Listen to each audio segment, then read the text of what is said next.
that teams have been lacking towards the way that they build lineups in the playoffs.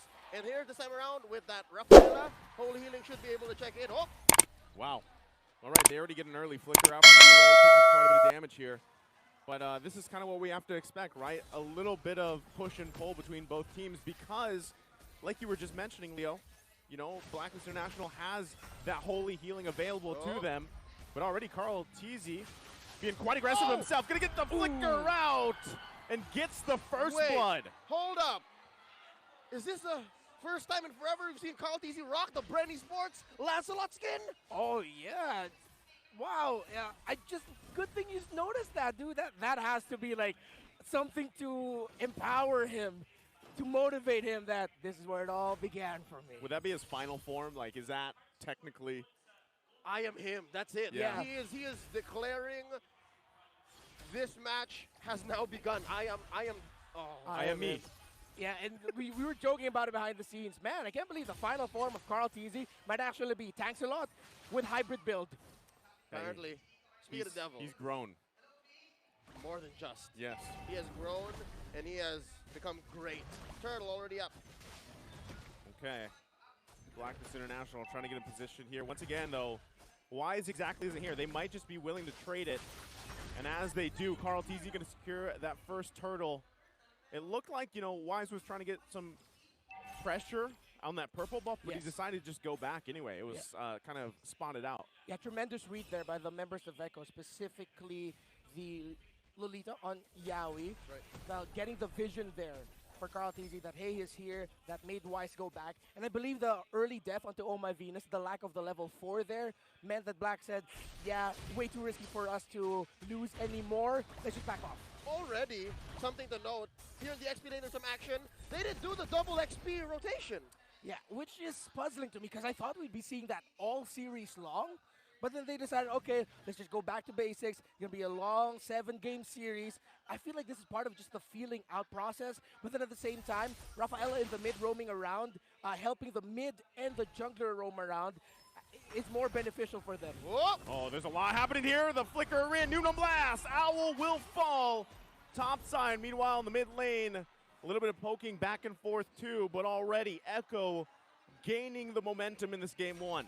Reptar, you talked about how Oh My Venus has parked herself in mid. That's what happens.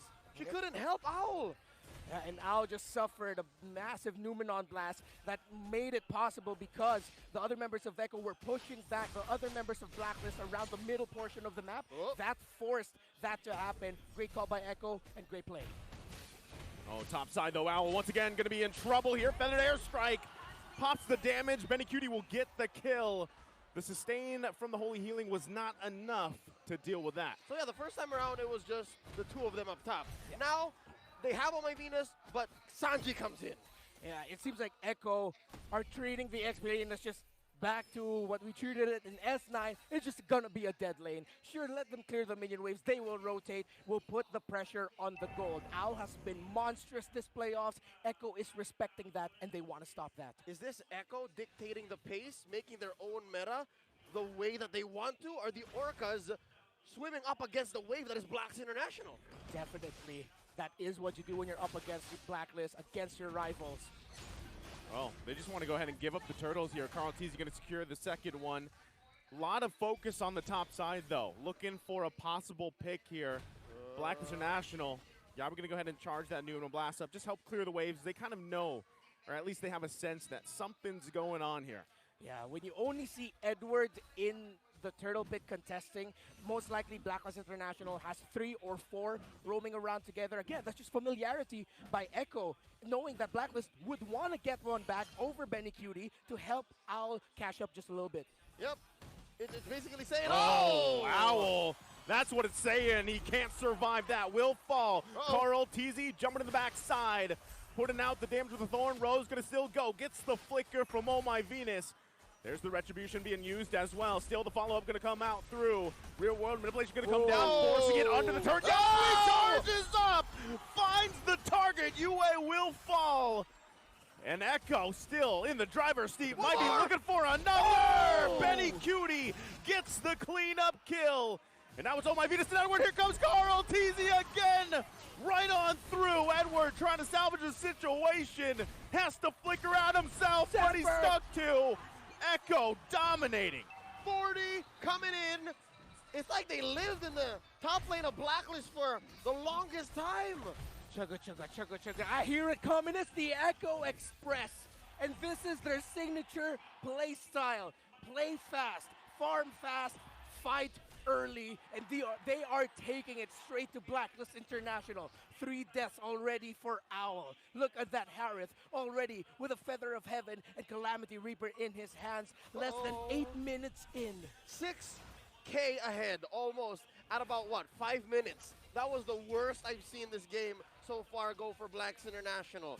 They have yet to get a single kill, a single objective, and I'm looking for a possible way to clap back. Are we expecting Edward to go ahead and force us to go into the late game and then get a final slash it? Because we have barreled into what is possibly the earliest late game we've ever seen. This is once again happening here. Y's going to be quite low. One hit away.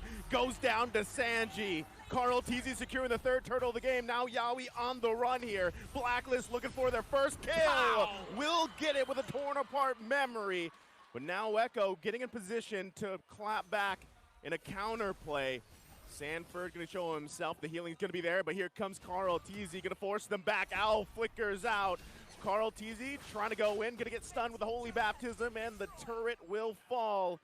Now here comes Edward, trying to see if he can do anything about this. He has the tankiness. Final slash going to be used. Feathered airstrike to follow him up.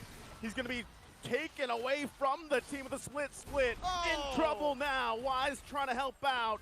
On the retreat, Blacklist goes. Benny Cutie, though, forcing them back. Here's what's amazing about what Echo is doing. They want Blacklist to fight back. They know that if Blacklist just welcomes the fight, when they're not ready, Echo's going to win 100% of the time. The best thing that Blacklist is doing now is just tempering their expectations. That is the right call here by Echo. And yes, Blacklist can only temper their expectations and try to balance it out. Yawi misses. Yawi going to miss that, but they're still going to be able to get a kill. Wise will fall. Still, turret being worked on. Feather airstrike to help out. Yawi will follow. 1-for-1 trade. Blacklist, though, still has a ton of work ahead of them. Yeah, that's a good trade for Echo. Roamer for the jungler. For the One True King as Midnight dubbed the Wise. And Echo, they can just continue this. But now at this point, this is where they start tempering their own expectations a bit. Yes, it's still roughly a 7,000 gold lead. Yes, there are still members of Blacklist catching up on items. No full build just yet for Owl. He was forced to build another item just for a little bit more magic defense on his side. But that doesn't mean Blacklist can't punish. Echo, their dirty tendency of over-diving under tower, they cannot do that. Just play it safe, play around the lords, and keep it calculated. About 5 to 6 minutes, yeah, you can play hard and fast. Maybe, as you said, dirty like that. But now, as soon as you give Blacklist more kills, fair to be said, both of them give it to Yawi, given through Yawi, it should be fine. But then again, we've seen teams fall to the same mistake, having such a great lead. Free Lord for Echo as they go ahead and march through mid. What a zone out by Sanji, by the way. Not stopping with that Feather airstrike. Yeah, Yawi gonna wait once again. The turret's gonna fall here. The pull comes through. There's the rear wood manipulation coming down. Sanford will fall. Was it worth the turret here? Lord now marching down the mid lane. We'll see if they can actually convert this into an inhibitor. Doesn't look like it. Way too sketchy. Nope. Because of their lineup, they can't go up into this. You've got to watch out for the positioning because of the final slash. Something to be careful about. That's a good cut by Carl Teasy. Stop the minion wave, and that will increase their chances of, yes, successfully breaking the turret up top. Yeah, so here's what I was getting at, right? First couple of kills on Yawi. Slowly but surely, if you let Blacklist continue at this pace, which they're slowly getting comfortable with, they will upgrade, they will upsell. And they got Sanford. Who's next? Are you going to say Benny Cutie might get a death here? Maybe even Sanji? That's what Echo has to watch out for. Yeah, and Benny Cutie will really have to hold on to his Purify the best possible moment. But there's so many crucial crowd control abilities on the side of Echo that which one is he going to hold out for? Is it really just going to be if ever he gets final slash? If he gets taunted or whatever, knocked up? Stunned, everything. RWM? Everything. So much crowd control. Benny Cutie has to really channel his inner, well, Benny Cutie, and just be careful with this entry as he always has been. Relatively mum this past minute here after Blacks International successfully defended that Lord. So, yeah, you could take this as a clear sign that, hey, Echo have started to slow down. They went, down a second gear for the Echo Express, safe to say. My goodness, Benny Cutie already has a divine glaive. 11 minutes in. This Harith is a problem, but Blacklist International, they're holding it out. They're just doing everything they can to get a little bit more farm, try to funnel whatever minion waves come in for Owl. I'm wondering if the play here for Blacklist International is just possibly give up the next Lord, right? Not fight it because of the massive, look at the gold, right? The massive gold disparity here, right? You just give up the Lord, you defend in your base, you have pretty good wave clear. You can also help out with using that final slash. So it might just be better, like you guys mentioned, buy some more time. There's another big item pickup for Echo. So, you know, at this point, if you are Blacklist International, you want to be able to just hold on, and then if mistakes are made, which we've seen them do before, punish, right? And then kind of slowly gain control back into this game. But right now, it is the Echo Express. Yeah. It's funny because Blacklist International has a relatively great high ground defense, but they are up against a Harith and a Farsa that clears minion waves so fast. And if Sanji really just waits for the perfect moment to drop that feathered airstrike, that'll be 2 hits, and Blacklist members will be forced to go back. And that's what's scary. Blacklist can't hold out for that. Not only can they, but they can even force Echo to do such because this is going to be a Luminous Lord. But at what point is that going to hit critical mass? Because again, Lord's going to be marching down through mid this time around, and they can find a better angle. They can sink. The last time there was a Lord, there were still tier 2 turrets. Yeah. Minion waves, Echo. They can't just go with one minion wave, dive under tower, dive under turret. That has bitten them many times throughout the season, and even during the playoffs. One of the main reasons why they got knocked down to the lower bracket. It's the Blacklist they're up against. Gotta watch out.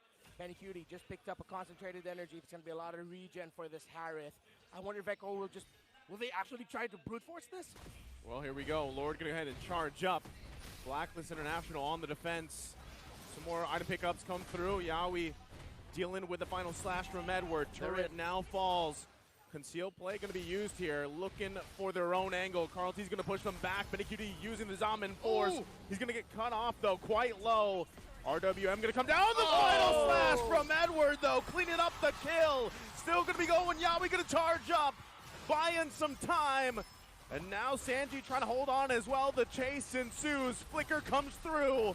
Carl teasing down on the box side, will find Edward, still gonna be going, double kill so far. Wise one a flicker though, Sanji avoiding the Appraiser's wrath. It's a triple kill for Carl Teasy. The fight was brought all the way out towards mid, and now there's only 2 defenders left. Now they're gonna be looking to end this game number 1 here on that play. They've got a few minions, but is it gonna be enough? Oh my Venus will fall.